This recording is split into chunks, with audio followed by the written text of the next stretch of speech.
Alhamdulillah wassalatu wassalamu ala Rasulillah wa ala alihi wa ashabihi wa mawalah. Amma ba'd.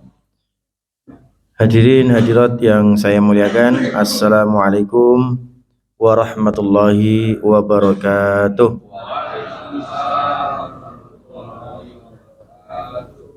Alhamdulillah kita bisa bertemu lagi di masjid yang sangat kita cintai bersama.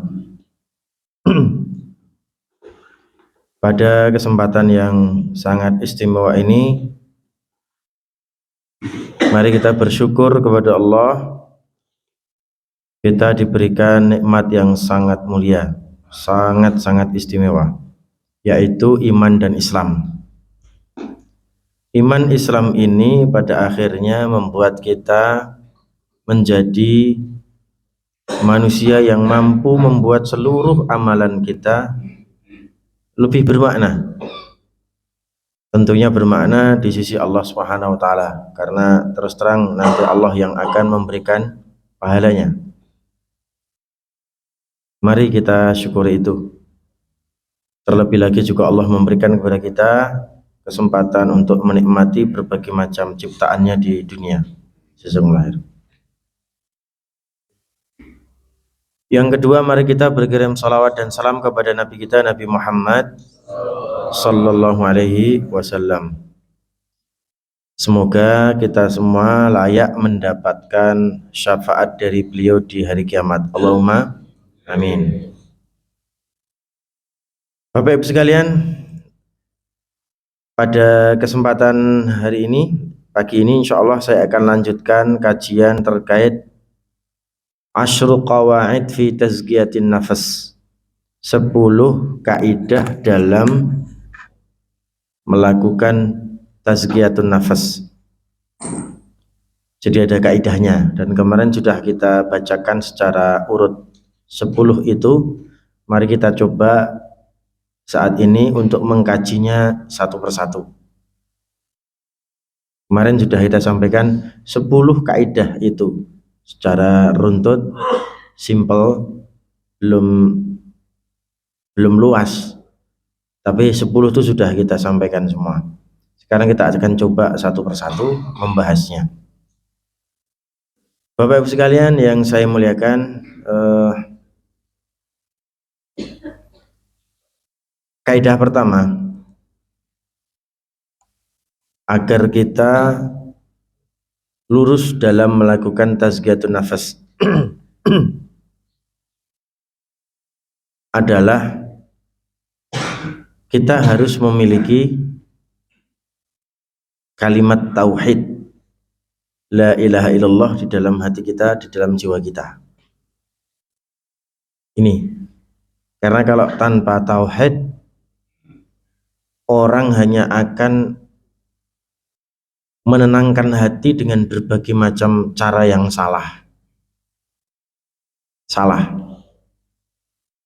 Al-iman billah, iman kepada Allah, membuat kita menjadi orang yang dalam melakukan tazkiyatun nafas itu caranya benar. Tuh.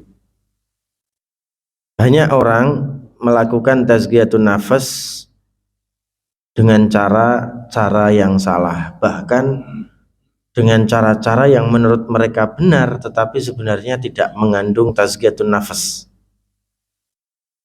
Datang ke psikolog itu kayaknya benar karena hati udah nggak tenang, pikiran semrawut.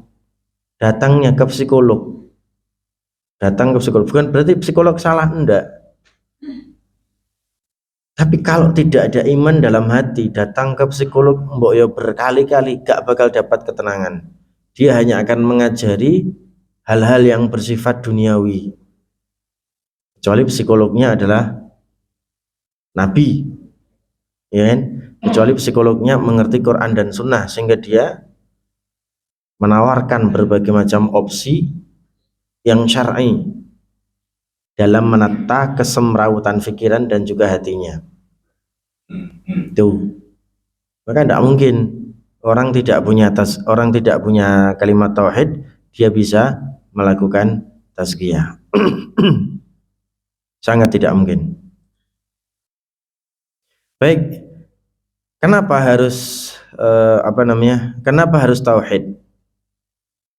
Kenapa harus tauhid? Inna tauhida huwal ghayatu allati min ajliha khalaqanallah.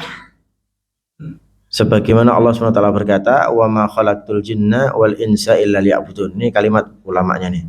Kenapa? Karena tauhid itu adalah tujuan yang dengan tauhid itu Allah menciptakan kita. Jadi tauhid ini tujuan dari seluruh penciptaan yang Allah lakukan. Kenapa Allah menciptakan arsy? Agar arsy bertauhid kepada Allah. Kenapa Allah menciptakan langit, bumi? Agar langit, bumi bertauhid kepada Allah. Kenapa Allah menciptakan malaikat? Agar malaikat itu mentauhidkan Allah. Kenapa Allah menciptakan jin? Begitu juga. Kenapa Allah menciptakan manusia? Begitu juga. Maka sumber utama ketenangan adalah tauhid. Orang barat itu yang kafir nih, karena banyak orang barat yang Islam sekarang. Orang barat yang kafir itu, Bu, Pak, dalam urusan memanage hati, dalam urusan menata pikiran, memanage pekerjaan, memanage rumah tangga, memanage sesuatu yang urusannya dengan pendidikan, itu jago sekali, bahkan dibantu dengan peralatan-peralatan modern. Kalau seorang anak masuk ke dalam kelas itu tinggal finger seret, atau mungkin tidak usah pakai finger sekarang, finger pun terlalu kuno. Begitu masuk pintu itu sorot dari CCTV sudah mengenai muka kita, sudah menjadi absen. Dalam memanage keteraturan itu sudah sangat canggih. Mau menggaji sudah tidak lagi pakai uang kertas, pakai uang cash, sudah nggak perlu itu. Jadi mereka sudah cashless, sudah langsung masuk jam sekian, keluar jam sekian, langsung keluar nilai. Dalam 1 bulan kerjaannya apa aja, kemudian berapa kali, udah langsung keluar nilai. Manajemennya luar biasa. Tapi kalau tidak ada tauhid di dalam hatinya, kesemrautan pikirannya tidak akan terobati. Tapi ternyata setan canggih juga. Kesemrautan pikiran, ketidaktenangan hati itu hari ini sudah tidak dianggap sebagai kesemrautan. Hati yang tidak tenang sudah tidak lagi dianggap sebagai ketidaktenangan. Akhirnya apa? Ya kayak kewan. Orang gak kelambi masalah. Jadi kan gitu. Bagi kita nggak pakai baju bermasalah, hati nggak nyaman, pikiran nggak tenang.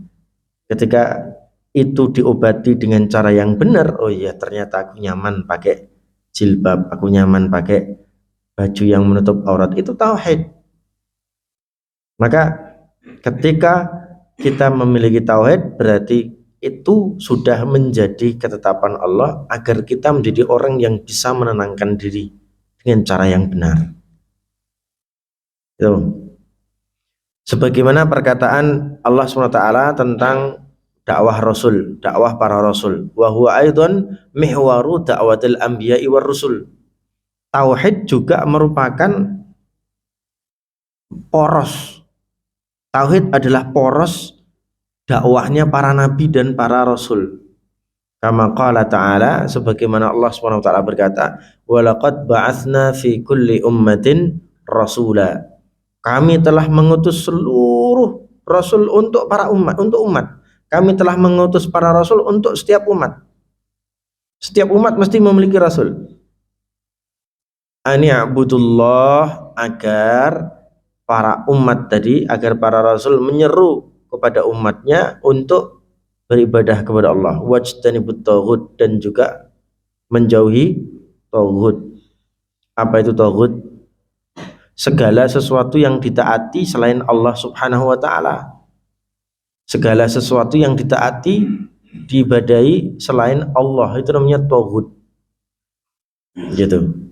Ditaati, diibadahi selain Allah, namanya tauhid. Maka kita diminta untuk menjauhi tauhid dan kita diminta untuk menyembah Allah. Kita diminta untuk menyembah Allah. Ini adalah poros dari dakwah para nabi. Ini adalah poros dari dakwah para rasul. Berarti apa? Tauhid. Tauhid adalah asal, atau tauhid adalah mihwar, tauhid adalah poros, tauhid adalah pondasi setiap manusia agar bisa tenang. Tapi sayang, banyak manusia yang tidak mau menggunakan tauhid ini, bahkan mencelanya. Atau terkadang kita memiliki tauhid, kita nggak ngerti kalau tauhid itu adalah poros ketenangan. Kita sudah bertauhid, tapi ternyata kita tidak mengerti bahwasanya tauhid adalah asal muasal ketenangan itu berada. Sesemrawut apapun kehidupan kita, kalau kita ingat Allah, terima kasih ya Allah, aku tenang ya Allah, kan gitu. Saya ditanya sama sahabat-sahabat saya dalam kondisi manajemen yang agak kacau, dalam kondisi manajemen kantor yang agak kacau. Ustadz, gimana kondisinya kok kantor kayak gini? Saya sudah berusaha semaksimal mungkin untuk membuat manajemen kantor ini bagus. Teman datang pakai finger, keluar pakai finger. Sudah saya atur, gaji diatur dengan cara itu. Tapi ternyata semuanya mental. Banyak staf yang masih belum maksimal. Ustadz, gimana hatinya? Saya serahkan sama Allah, Allah yang menguji kita, Allah juga yang akan menyelesaikan masalah itu. Allah juga yang akan memberikan kepada kita opsi solusinya. Selesai, dan saya serahkan ya Allah, aku pasrah. Secara manusiawi aku sudah berusaha. Apa yang terjadi? Beberapa pekan kemudian seret-seret orang mulai sadar, oh iya ternyata manajemennya Ustadz benar. Sekarang gampang ngatur teman-teman kita sendiri, kan gitu. Akhirnya ketika finger dihilangkan, mereka bekerja tanpa finger, datang sesuai waktunya, sesuai bahwasanya bekerja itu adalah ibadah, bahwasanya bekerja itu tanpa korupsi, termasuk korupsi waktu, bahwa bekerja itu harus dengan niat yang sangat luhur, sangat suci. Untuk anak istri kita akan memberikan kepada mereka keberkahan makanan, keberkahan minuman. Saya dapat gaji umpamanya 3 juta satu bulan, dengan catatan masuk jam 10 sampai jam 5 sore umpamanya. Tapi ternyata ketika saya masuk jam 11, saya keluar jam 4. Tetap dapat gaji, tapi 2 jam yang kita tinggalkan, pertanyaannya bersih enggak? Berkah enggak untuk anak istri kita? Nah, itu kan pertanyaannya. Akhirnya masuk dalam hati sahabat-sahabat kita, masuk dalam hati staf kita. Berhasil mereka menepati seluruh waktu yang sudah ditetapkan oleh kantor, sehingga apa? Mereka ingat Allah Subhanahu wa taala sebagai tujuan mereka. Bukan murni dan bukan sebatas murni karena gaji yang sedang kita cari, tapi bagaimana kita menghalalkan gaji itu, memberkahkan gaji itu. Itu kalau tauhid ada di dalam hati kita semua Bapak Ibu sekalian, selesai. Bahkan dalam urusan pekerjaan apapun. Kok opo meneh urusan sholat, opo meneh urusan puasa, apalagi urusan haji, apalagi urusan umroh. Tauhid harus nomor 1. Memahami tauhid yang benar pada akhirnya berdampak pada keikhlasan yang betul-betul tulus di dalam hati kita, sehingga pekerjaan apapun berdedikasi untuk kita. Kita akan berdedikasi terhadap pekerjaan tersebut, nggak akan pernah menyerah apapun masalahnya, karena kita berdedikasi dengan tauhid. Kita berdedikasi dengan seluruh cabaran ujian yang ada dalam pekerjaan kita. Saya itu menangani mahasiswa saya itu ada yang nggak kerasan, Ustadz, saya nggak kerasan di masjid yang sana itu yang Ustadz tunjukin loh. Gimana Ustadz kemarin sudah nanyain kamu, kamu di masjid itu mau atau enggak? Ada uang saku sekian dari masjid, tapi kamu harus sholat subuh setiap hari, kamu harus apa namanya mengatur kebersihan masjid tiap hari gitu. Nanti kamu dikasih libur waktu hari Ahad tok. Kan ternyata capek, uang sangunya kurang. Nah, berarti tauhidnya belum masuk kan? Kalau tauhidnya udah masuk, sekarang oke. Ustadz pindahkan kamu dari masjid ini. Pertanyaannya, mau nggak kamu bekerja lagi di tempat yang lain? Dapat uang sangu, tapi uang sangunya saya juga nggak tahu berapa. Ya Ustadz, saya mau nyari yang agak sedikit lebih santai. Mau sesantai apapun, kalau tauhidnya belum yakin, dia pasti akan sering pindah-pindah. Dan benar, tak carikan tempat lagi, pindah lagi. Urung dadi.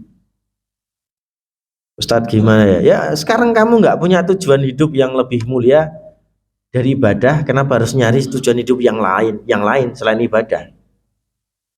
Anggap pekerjaanmu ibadah, menghabiskan waktu, menghabiskan umur karena Allah. Kamu mendedikasikan dirimu untuk masjid, membantu umat untuk melaksanakan sholat, membersihkan masjid, kamu jadi imam, kamu jadi khatib, kamu dimuliakan sama Allah. Kenapa kamu selari dari kemuliaan yang Allah berikan? Walaupun gaji dunia sedikit, tapi kamu dimuliakan dengan tempat yang sangat mulia. Tidak kotor tempat itu, masjid itu bersih, masjid itu suci. Teman-teman yang masuk ke masjid adalah teman-teman yang mau bersuci semua. Walaupun mungkin dari rumah kotor, dari kerjaan kotor, tapi ketika masuk ke masjid, mereka punya tujuan mensucikan diri semua. Ini tempat mulia. Merebus milih. Ya Ustadz, saya belum dewasa. Bukan kamu yang belum dewasa, kamu belum memasukkan tauhid ke dalam hati kamu. Alhamdulillah, sudah beberapa bulan ini mahasiswa tersebut berada di masjid ketiga. Ya semoga aja nggak ada pemberontakan hati lagi itu. Intinya ketika kita yakin dengan Allah SWT, pekerjaan apapun akan berdedikasi kita di situ. Seandainya dia nanti harus pamit, seandainya dia nanti harus pergi dari pekerjaan itu, dia akan berkata, Bapak Ibu, berat saya meninggalkan ini, tapi karena panggilan lain yang lebih utama, yang lebih mulia, mohon izinkan saya pergi. Saya mendapati mahasiswa saya seperti itu. Saya arahkan ke masjid-masjid. Udah, kamu nggak usah ngekos, tapi kamu dedikasikan hidupmu untuk masjid. Kos nggak perlu bayar, kamu dapat uang saku, tapi kamu harus capek ngurusi umat, ngurusi masjid dan lain sebagainya sambil kuliah. Sebagian besar yang ketemu sama saya gitu kan. Saya mendapati mahasiswa tersebut ada yang sampai pindah itu 2 kali 3 kali. Ya karena tidak semua masjid seperti masjid ini kan. Tidak semua masjid seperti masjid ini yang sudah ada AC-nya, yang sudah ininya sudah pakai keramik, dindingnya pakai keramik gitu. Ada yang baru dicat-catnya ngelumpas. Terkadang dia harus membuat masyarakat sadar dengan infak dan sodakoh guna memperbaiki masjid. Wah, ini kalau nggak ada dedikasi di dalam dirinya, nggak ada tauhid dalam dirinya, hilang. Aku males neng masjid kono kae. Lah ngapa? Capek. Capek. Capek itu karena capek itu muncul karena apa? Tauhidnya tidak tumbuh di dalam hatinya yang berdampak pada dedikasi yang kuat. Padahal ini satu biji dari berbagai macam biji ujian yang banyak. Seandainya Nabi SAW, seandainya para Rasul alaihim assalatu wassalam, apa yang terjadi dengan berbagai macam ujian? Ya nggak jadi ujiannya segitu besar para Rasul itu. Seandainya nggak punya tauhid di dalam hatinya yang berdampak pada dedikasi menjadi Nabi, dedikasi menjadi Rasul, itu tugas paling berat. Seluruh dunia itu jadi Nabi, jadi Rasul. Di saat semua orang tidak percaya Allah dengan logikanya, Bahkan para rasul itu tidak menggunakan logikanya gitu loh. Ibarat nggak pakai logikanya untuk mengatakan Allah itu ada, susah. Maka kemudian dedikasi mereka membuat caranya masyarakat itu betul-betul percaya pada Allah SWT. Membuat mereka percaya agar aku ini adalah Rasul, susah. Apalagi percaya kepada sesuatu yang tidak pernah dilihat, yaitu Allah. Coba, kalau dia tidak punya tauhid yang menumbuhkan dedikasi dalam dakwahnya, mundur semua itu para Rasul itu. Pernah ada cerita Nabi atau Rasul yang ketika diangkat jadi Nabi atau Rasul mundur dari dakwahnya? Ada cerita? Tidak ada. Kalau Anda sudah berada di garda terdepan pekerjaan ini, sudah bismillah, Allah yang akan membantuku, karena aku juga yakin sama Allah SWT. Begitu.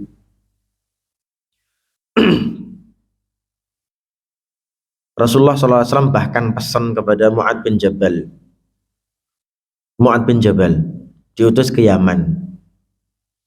Yaman, jangankan kemarin kita cerita tentang Abraha kan, di Yaman itu ada raja yang sangat iri dengan Ka'bah, namanya Raja Abraha, ya kan. Abraha ini adalah sosok raja yang membangun kuil, membangun kota besar di Yaman agar dikunjungi oleh para pelancong, tapi ternyata kalah sama Ka'bah, yang akhirnya Ka'bah itu mau dihancurkan dengan pasukan-pasukan gajahnya. Tapi hancur di tengah jalan kan, ketika mau menghancurkan Ka'bah itu. Kan gitu. Jadi bukan cuman Yaman itu isinya bukan cuman ahlul kitab, tapi termasuk ahlul wathan. Isi dari Yaman itu bukan cuman Yahudi Nasrani, tapi isinya juga macam-macam model Abraha itu. Macam-macam model Abraha gitu. Mu'ad bin Jabal diutus sama Rasul. Apa kata Rasulullah SAW kepada Mu'ad? Jadi Mu'ad itu diutus sebagai dai di Yaman. Apa kata Rasulullah? Innaka taqaddamu ala qaumin min ahlil kitab, falyakun awwala ma tad'uhum ila an yuwahhidu Allah Ta'ala, ila an yuwahhidullah Ta'ala. Wahai Mu'ad, kamu akan mendapati suatu kaum yang kaum itu kebanyakan ahlul kitab. Kebanyakannya ahlul kitab. Mereka percaya dengan Taurat mereka, mereka percaya dengan Injil mereka, mereka percaya dengan Zabur mereka, dengan pola-pola yang ada pada negeri Yaman saat itu. Falyakun awwala ma tad'uhum ila an yuwahhidullah Ta'ala. Tapi ingat wahai Mu'ad, apapun yang akan kamu dakwahkan, dakwah itu harus selalu diawali dengan tauhid. Harus selalu diawali dengan tauhid. Mau dakwah apapun, tauhid nomor satu. Mau dakwah apapun, la ilaha illallah nomor satu. Anda mau ngomong sholat, Anda mau ngomong kewajiban zakat, Anda mau ngomong kewajiban puasa, awali dengan tauhid. Awali dengan la ilaha illallah. Terlebih lagi Anda sedang mendakwai orang-orang ahli kitab yang ternyata sholat ada pada diri mereka, puasa ada pada diri mereka, zakat ada pada syariat mereka, ada. Maka pemurnian tauhid ini membuat sholat kita menjadi benar. Karena apa? Ada sholat yang tidak benar. Karena apa? Ada zakat yang caranya nggak benar. Ada puasa juga yang caranya nggak benar, yang dilakukan oleh ahlul kitab. Maka ini kalau nggak otaknya pintar banget, ini kalau nggak otaknya cerdas banget menghadapi kritikan ahlul kitab, nggak jadi dakwahnya. Mungkin mundur. Rasulullah, ini yang tak hadapi ahlul kitab pinter-pinter ya lah, aku ki rung hafal Quran le, umpamanya. Mundur dia. Mundur bisa jadi. Karena apa? Ya tidak muncul dedikasinya. Tauhidnya kurang. Mosok dai kok mundur. Nah gitu. Ini pernah terjadi pada saya. Saya ini kan dapat beasiswa S2. Begitu S2 rampung, selesai saya buat laporan, saya kirimkan ke Jakarta, penelitian saya kirimkan ke Jakarta. Selesai, tak ngajar neng pondok, bismillah santai, udah dapat gelar S2 saat itu, magister, udah dapat.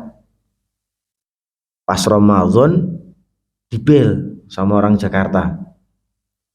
Ini dengan Ustaz Ninggi, saya bilang ya. Ini dari mana? Saya dari Dewan Dakwah. Nah, gitu, karena beasiswa saya dari Dewan Dakwah, dari Basnas. Oh nji, ada yang bisa saya bantu. Ustaz, ini diminta menghadap ke Dewan Dakwah untuk melaporkan progres beasiswa S2-nya. Kaget saya, loh, maaf, Bapak, ini sudah saya kirim beberapa bulan yang lalu. Seluruh catatan keuangannya, notanya, termasuk hasil penelitian saya kirimkan. Sudah saya kirimkan. Enggak, pokoknya segera menghadap ke beliau gitu. Waduh, kapan Gi? Saya bilang. Terus pokoknya segera ini di jam kantor. Pokoknya segera di jam kantor. Kalau bisa hari ini berangkat akan lebih bagus. Berangkat saya ke Jakarta. Karena saya khawatir laporan saya salah. Saya khawatir penelitian saya tidak dianggap. Jadi banyak pikiran, kesemrautan di pikiran saya itu. Saya berangkat sampai di kantor sana. Saya menunggu beberapa saat, kemudian ditemui sama beliau, ketuanya. Panggil, saat ini laporannya sudah bagus. Saat ini penelitiannya sudah hebat. Penelitiannya dibuat buku nggih. Saat saya nggak mau saat ini penelitiannya radikal, saya bilang gitu. Jadi kalau tak tulis, aku yang kena. Oh ya udah, enggak apa-apa, kalau nggak dibuat buku nggak apa-apa. Setelah ada musyawarah dari sekian ratus mahasiswa S2 yang kita biayai, Ustadz termasuk yang terpilih untuk melakukan studi lanjut di S3-nya. Kaget kan saya, Ustadz mohon maaf, saya udah nggak mau kuliah lagi, udah mumet. Udah mumet. Terus pokoknya aku mau ngajar aja di pondok, udah enak. Saya gitu, saya nggak mau kuliah lagi. Usut punya usut, beliau tahu latar belakang saya. Kok lucu, ada ustadz dikasih beasiswa untuk sekolah S3 nggak mau hanya gara-gara mumet. Ustadz mana katanya? Ustadz mana? Lucu kamu itu. Nanti kalau kamu nggak mau, oh tak laporkan kamu sama Ustadz Abu Bakar Ba'asyir. Wah, kaget saya. Ustadz, mohon maaf, ada hubungannya apa dengan Ustadz Abu Bakar Ba'asyir? Kan kaget saya kan? Beliau memang Ustadz saya. Oh, tak laporkan kamu sama Ustadz Abu Bakar. Ustadz Abu Bakar Ba'asyir masih di penjara. Nih, datamu waktu S2 kemarin. Yang memberikan rekomendasi adalah Ustadz Abu Bakar Ba'asyir. Tak sampaikan ini kepada itu. Jangan Ustadz. Akhirnya nyerah juga. Mosok ada orang kuliah S3 dipaksa ngono ya. Hanya gara-gara Pak tauhidnya nggak kuat. Kalau tauhidnya kuat, Anda itu dikuliahkan, disekolahkan untuk umat, bukan untuk kamu sendiri. Kamu harus siap dengan bingungnya pikiran kamu saat melakukan penelitian. Itu untuk umat, bukan untuk kamu. Gelarnya untuk umat, bukan untuk kamu. Kan gitu harusnya. Kalau orang berpikir bahwa ini adalah tugas dari Allah SWT, ini adalah tugas Islam untuk kita. Jadi gelarnya itu bukan gelar kamu, itu gelar yang dibutuhkan umat. Kamu harus kembali kepada umat gitu. Baru kali ini saya diundang, dimarah-marahi gitu. Luar biasa. Pada akhirnya ya bismillah, siap. Lucu nggak Pak ya? Ada orang biasanya mau kuliah sampai tinggi sampai ini, malah ini nggak mau kuliah gara-gara semumet, ya kan? Berarti apa? Tauhidnya salah. Mumetnya hanya untuk dia sendiri kan? Padahal mumetnya kalau dia ngerti mumetnya untuk umat, mumetnya adalah ini bagian dari risalah, ya kan? Bagian dari tugas, bagian dari visi misi dakwah, baru Anda siap. Anda mumet-mumet, jatuh bangun, sakit apapun untuk umat siap. Tauhidnya kalau jadi seperti itu. Apapun Bapak Ibu sekalian, pekerjaan apapun, entah itu pendidikan, entah itu pekerjaan karyawan, entah itu pekerjaan apa, semua kalau tauhid masuk di dalam hati seseorang, dedikasinya tinggi. Itu yang menjadi kuncinya. Waqad tawa'adallahu ta'ala alladzina la yuzakkuna anfusahum bitauhid wal imani bil adzabis syadidi yaumal qiyamah. Faqala Allah Ta'ala wa wailul lil musyrikin alladzina la yu'tuna zakata wa hum bil akhirati hum kafirun. Allah Subhanahu wa taala sudah memberikan ancaman yang begitu keras kepada siapa? Kepada mereka orang-orang yang tidak melakukan tazkiyatun nafas dengan tauhid, dengan iman. Hati-hati Pak. Kalau tadi motivasi agar kita menggunakan tauhid dalam melakukan tazkiyatun nafas kan, ini sekarang Allah mengancam siapapun orang yang tidak melakukan tazkiyatun nafas dengan tauhid, dengan iman, maka niscaya Allah akan berikan adab yang keras kepada mereka. Hati-hati Pak. Banyak orang melakukan tazkiyatun nafas tapi tidak menggunakan tauhid, tidak menggunakan iman. Apa yang terjadi? Salah. Dan Allah mengutuk orang-orang seperti itu. Dan Allah SWT memberikan ancaman keras kepada orang-orang seperti itu. Ancamannya apa? Wa wailul lil musyrikin. Neraka bagi orang-orang musyrik. Yang apa? Yang ketika mereka mengeluarkan zakatnya, yang ketika mereka melakukan sholatnya, yang ketika mereka melakukan pekerjaan-pekerjaannya, mereka tidak percaya dengan akhirat, mereka tidak percaya dengan Allah SWT. Tuh.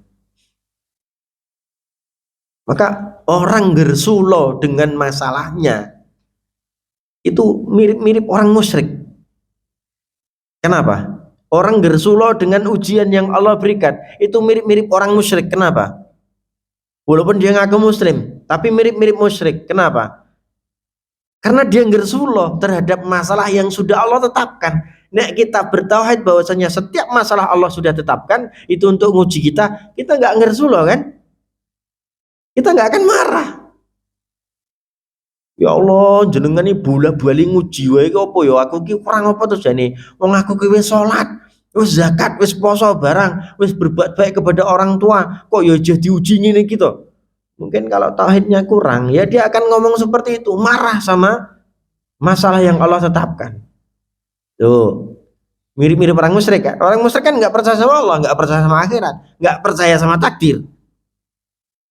Kita ngaku muslim tapi gitu loh, takdirnya yang Allah tetapkan masih tidak lazim di dalam hati kita. Itulah kenapa kita diminta untuk bertauhid dengan sekuat tenaga. Jadi Allah mengancam betul siapapun orang yang tidak mau menggunakan tauhid, menggunakan iman dalam melakukan tazkiyatun nafas. Al-Imam Ibnu Taimiyah rahimahullahu taala mengatakan, hiya at-tauhidu wal imanu alladhi bihi yuzakkul qalbu fa innahu yatadammanu nafyan ilahiyatan ma siwal haqq minal qalb wa isbatan ilahiyatan lil haqqi fil qalb. Itu kata Ibnu Taimiyah. Ayat ini mengandung tauhid dan iman. Yang tauhid dan iman ini pasti akan menguatkan hati. Kenapa menguatkan hati? Karena tauhid dan iman yang menguatkan hati ini mengandung kalimat la ilaha illallah, itu mengandung apa? Mengandung menafikan segala sesuatu Tuhan selain Allah saja. Menafikan segala sesuatu Tuhan, yang ada hanya Allah. Oh, yang ngasih masalah ini, yang ngasih ketetapan ini, yang ngasih takdir ini Allah. Itu sudah tauhid loh. Menafikan seluruh Tuhan yang ada kecuali Allah, itu tauhid. Nah, kalau kita sudah mengerti ini, beres Pak hati kita itu dengan seluruh masalah apapun yang Allah sedang berikan kepada kita. Jangankan masalah pribadi, kekurangan duit, ya kan? Kekurangan SPP-nya kurang, duit utang, oke. Jangankan masalah-masalah pribadi, masalah yang muncul dari setan, yang digulingkan oleh setan, yang digulirkan oleh setan, orang-orang membuli kita, menghina kita, penghinaan mereka tidak akan membuat kita down karena kita bertauhid. Nah, gitu. Kalau memang semua orang menghina saya karena pekerjaan baik saya, ya sudahlah, bismillah, ini bagian dari jalan Allah. Aku tetap percaya sama Allah. Selesai. Kan gitu. Kalau seandainya Nabi Ibrahim mau dibakar itu tidak bertauhid dengan tauhid yang kuat, mundur. Mundur dia. Sebentar Raja Namrud. Ayo damai saja yuk. Aku takut sama api. Besar banget kan gitu ta. Tapi karena tauhidnya kuat, ini Allah yang buat api, ini Allah yang menetapkan aku harus dibakar. Ya sudah, Nabi Ibrahim tidak berontak. Tidak berontak.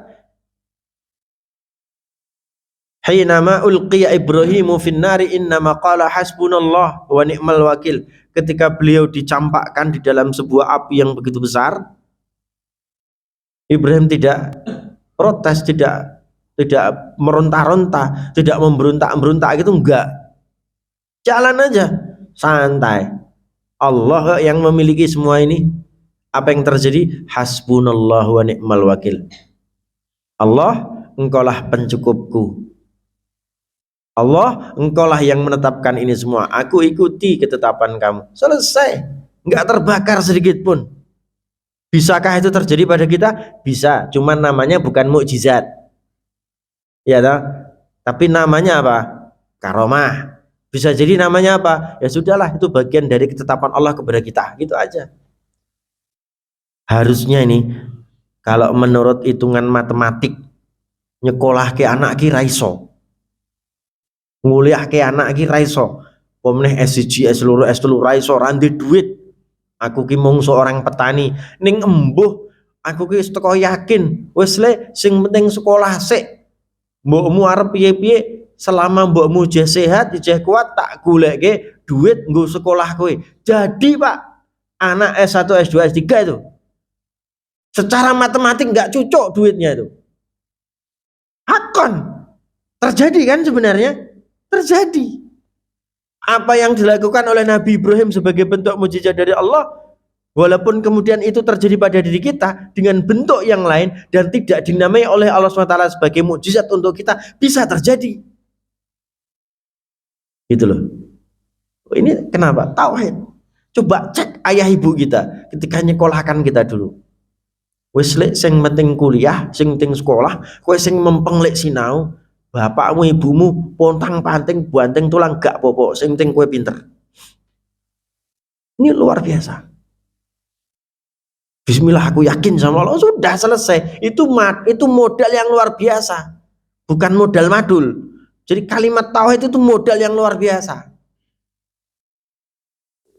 Beberapa waktu yang lalu saya ngobrol sama Pak Ridwan, sama Pak Jumadi, berdirinya masjid ini. Bismillah, Ustaz. Udah, bismillah itu modal utama. Nggak ada tanpa modal. Bismillah itu modal utama. Ustaz, saya itu bangun masjid nggak ada modal. Lah, apa modalnya? Ustaz, kok bismillah? Ya bismillah itu modal utama. Itu luar biasa, saya bilang. Saya sering begitu Pak, kalau punya uang berapa? Nggak punya Ustaz. Gimana Ustaz? Ya kalau terus gimana Ustaz? Nggak ada kata bismillahnya, ya hancur. Tapi ketika bismillah saya bangun, Allah yang bangun. Saestu Pak, dimanapun orang, panjenengan cek semuanya. Mau bangun rumah, bismillah. Kadang duit ya kurang nih, kok ya iso terbangun rumah itu. Tauhid Pak. Jangan dikira tauhid ini tidak berdampak besar. Berdampak besar. Wis bismillah, kuliah di sini, yakin muncul nanti jadi orang hebat itu. Bismillahnya jangan lupa tuh. Saestu. Jadi kalau orang ingin melakukan tazkiyatun nafas dengan sebaik-baiknya, tauhid ini harus ada. La ilaha illallah ini harus ada. Bismillah itu harus ada.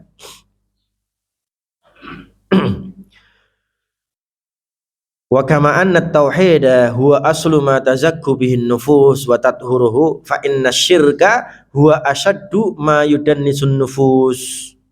Kalau tauhid adalah pondasi segala sesuatu untuk mensucikan hati, maka lawan dari tauhid adalah syirik. Kalau kita sudah syirik, hati-hati nanti saya terangkan syiriknya. Kalau kita sudah syirik, ya otomatis tathirun nafas nggak jadi.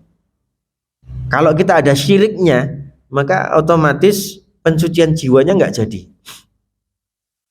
Kama qala ta'ala wa laqad uhiya ilaika wa ilal ladzina min qablika la in asyrakta la yahbatanna 'amaluka wa la takunanna minal khasirin.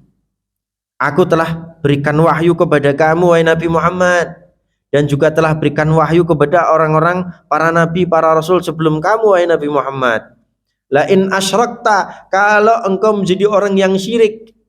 La in asyrakta, kalau jadi orang yang syirik, layah batanna amaluk, semua amalan kamu bakalan muspro, semua amalan kamu bakalan terhapus. Wala takunanna minal khasirin, dan kamu akan menjadi orang-orang yang khasir, yang rugi. Orang yang syirik mesti rugi. Orang yang syirik terhapus seluruh amalannya. Mau bangun rumah, mau nyekolah ke anak, nggak yakin dengan Allah, kata bismillahnya hilang. Harap nyekolah ke anak kok rasa-rasem. Engkone aku nyekolah ke panenane piye, terus engko ke aku lek maem piye. Seorang ibu bapak yang seperti itu kepada anaknya, nggak yakin dengan Allah, dia nggak siap berjuang, otomatis kan nggak yakin dengan Allah, perjuangannya berkurang kan, rugi. Ini sudah syirik loh. Kenapa syirik? Ngelento ya, ngelento niku napa istilah? Ngelemes, ngelento, ngedon dengan pikiran-pikiran yang seakan-akan menghantui dia bahwa nggak ada penolong besok gitu loh. Kacau kan? Ayat ini benar. Orang yang syirik seperti itu nggak dapat apa-apa dan rugi dia. Ya Allah, semoga jangan terjadi pada diri kita semua ya. Semoga jangan sampai itu terjadi pada diri kita. Ini juga harus kita pesankan kepada anak-anak kita. Anak-anak kita bakalan punya anak. Ojo wedile nyekolahke anak. Bismillah, yakin pada Allah, bisa kamu nyekolahke anak dur-dur umpamanya ya. Kalau memang jiwa pendidikannya lebih utama dalam keluarga itu. Tapi ada juga yang jiwa entrepreneurnya lebih tinggi di dalam keluarga itu kan. Ojo wedi, bismillah le, ayo kamu berdagang mulai dari awal, ndak usah takut. Sampaikan itu pada anak, agar nanti anaknya memberikan warisan pemikiran itu kepada anaknya. Ojo wedi le, ayo berdagang mulai dari awal, bismillah. Rampung itu. Ngeten nggih. Tapi kalau sudah, mohon maaf, jadi orang syirik, ketakutan terhadap sesuatu yang belum terjadi, tidak ada bismillah bahwasanya Allah SWT yang akan membantu kita, ora dadi Pak. Areng ngelokro jadi orang itu. Kalau bahasa Jawanya ngelokro ya. Masya Allah, luar biasa. Tauhid nih Pak. Ayat-ayatnya membimbing kita semua nih, Masya Allah, Allahu Akbar. Lanjut apa lanjut? Lanjut apa lanjut?